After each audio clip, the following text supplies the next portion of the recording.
अगर हम इस खौफ के बुत के सामने झुक गए, हमारे सामने गुलामी है। हमेशा दुनिया की तारीख में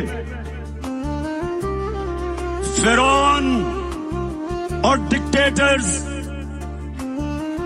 और बादशाह वो लोगों को गुलाम बनाते थे खौफ के ऊपर।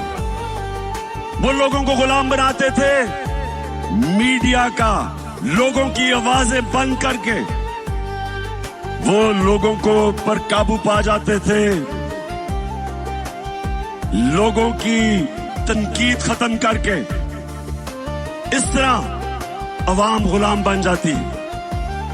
तो आज हम सब ने सबसे पहली चीज कि हम सब ने इस जुल्म का मुकाबला करना है। आज सब सुन लो, ये कौम जाग गई है, बेदार हो गई है, शऊर आ गया।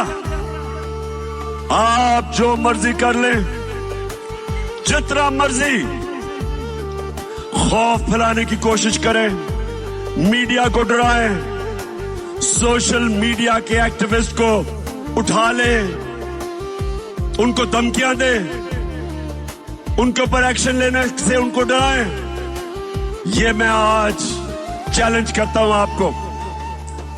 जो मर्जी आप कर लें, जो मर्जी आप करें, आप ये अवाम के समुंदर को जो आजादी चाहता है, आप नहीं रोक सकते।